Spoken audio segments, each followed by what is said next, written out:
Hello my sweetest friends! In my previous videos I have introduced the concept of style logic. I've talked about how it works. If you've missed those videos, I am going to link the playlist below.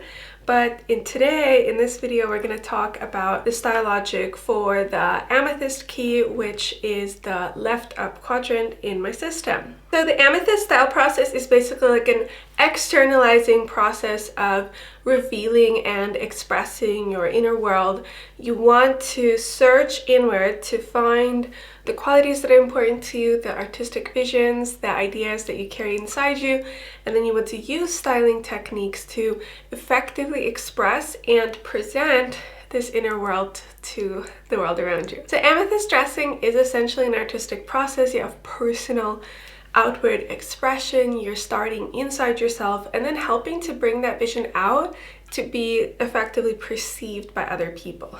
If you see the amethyst in this kind of expressive way, you can immediately understand where the typical style struggles appear. So first of all, being able to use style as an effective tool of expression isn't easy. It requires work. It requires you to take the time to put together complex outfits, and it means you need to learn and develop your personal styling skills. And it's not just a challenge in technical terms on like how do I do this, but it's also a challenge psychologically. I mean, amethyst styling is extravagant, it's dramatic, and when you're dressed in this intriguing and dramatic way, that can feel very, very visible, which can of course feel vulnerable. The other struggle for the amethysts is focusing too much on presentation, execution, expression. Without that connection to the inner world, you can easily get caught up in creating outfits which are attractive, flattering, trendy, and get really stuck on polishing all the little details. But if these outfits are not based on something that's within you, something that feels personal, real, and true to who you are, ultimately it's not really satisfying. So you're going to be cycling to the new, the next look, the next thing, or you're going to be stuck nitpicking your outfits and trying to fix them and figure out like, why isn't this totally clicking for me? I have developed style practices to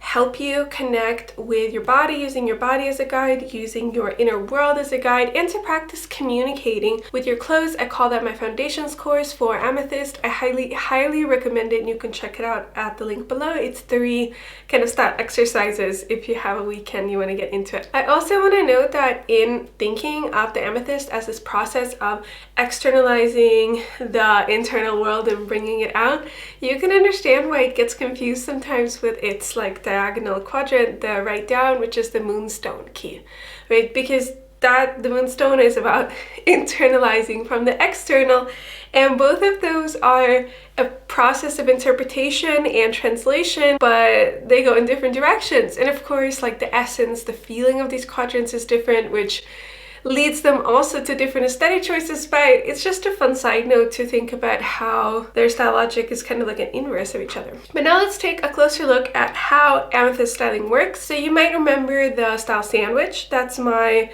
cute analogy, but it's an approach where there's a starting point, there is an end goal, and there's kind of all of the middle stuff that gets you there. So the starting point for the amethyst key is the internal landscape. When you're figuring out what new things to buy, when you're packing for a trip, when you're picking outfit for a day, you want to make sure that there is some sort of a connection, as I've been talking about, to the inner world. One way to do this is through personal qualities or traits. I really like this approach. Asking yourself, what is important to me right now about who I am in this context I'm going into, in this season of life, just today? What would you like for people to see and to know about you? We are all very complex beings, very multidimensional, but you can always find a few words without overthinking it. If you think about what is the most obvious, the top layer of you right now. Are you powerful, original, sophisticated? Are you sweet, intriguing, and dramatic? There's, just finding that combination. Another option is to find some internal images. If you're not a verbal person,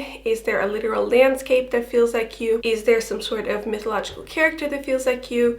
You don't need to explain these things, just tuning into them and know that this is your internal starting point. If you want to work with translating these more like vague concepts or words into ideas, I'm going to link my video below about how to go from abstract concept to specific clothes. But when I start talking about the inner world in general, it may seem so abstract and kind of weird. And if you haven't worked with it before, yeah, it's a new way of thinking about things for sure. But without that connection inward, you're just creating images on a screen. You're just making looks which contain visual attractiveness without speaking about your inner self and without this inner anchor. It's just easy for you to fall into like the lost girl mode, as I call it, where there's endless options, nothing really feels right.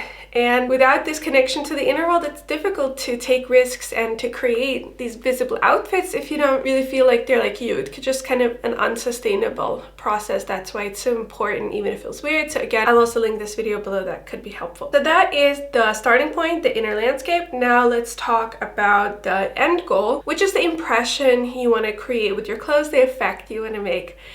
Of course, you want to feel good. Of course, you want to enjoy your clothes. I'm not saying you don't want that. But for you, being perceived by others, taking visual space and creating this dynamic where you're really seen is how you charge your personal style batteries, by successfully bringing something out from inside you.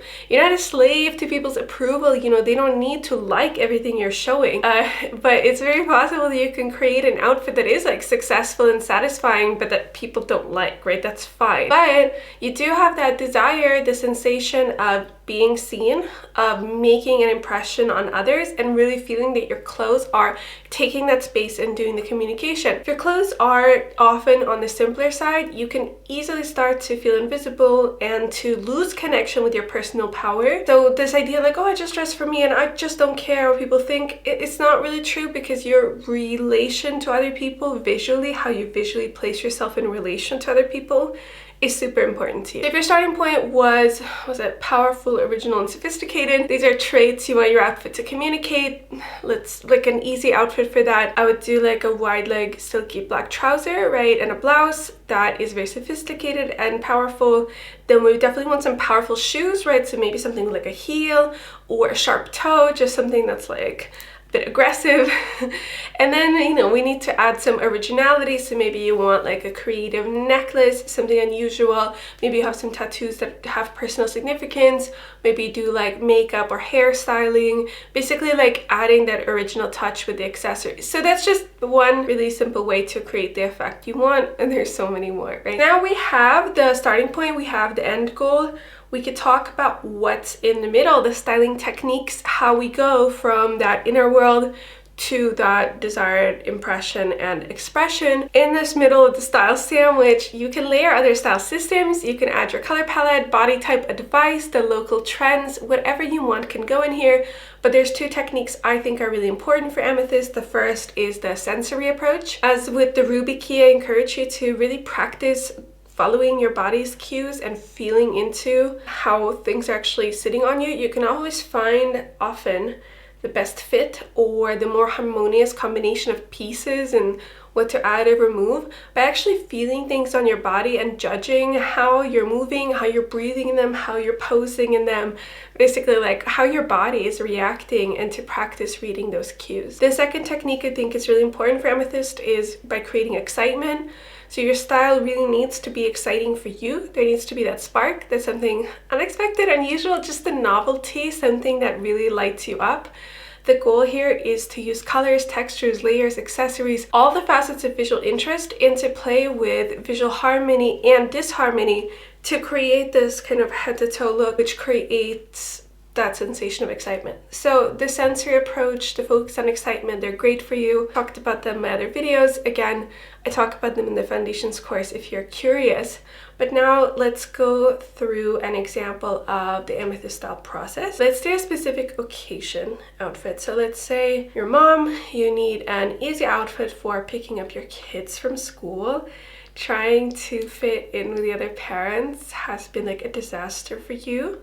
Where let's say you tried kind of jeans with a sweater, it's easy, you don't need to dress up to pick up your kids. But when you follow this situation on like, oh, what do I need to pick up my kids? This is just not a helpful like really direction for you to go in, because you just start to feel very invisible and often very self-critical. So if instead we look inwards and we're like, okay, what's what wants to be expressed here. And let's say you feel yourself to be a person who naturally has a lot of intrigue, mystery, complexity, even like mysticism. I don't know, right? So the simple jeans and sweater outfit doesn't address that because it doesn't really help you show these things about yourself. When you're wearing the really simple outfit, it looks too obvious, too straightforward, and you feel really vulnerable because you're not projecting anything clearly enough, and you're not really in control of how you're being seen. So we'll take the pants and the top idea but make it more mysterious and more complex.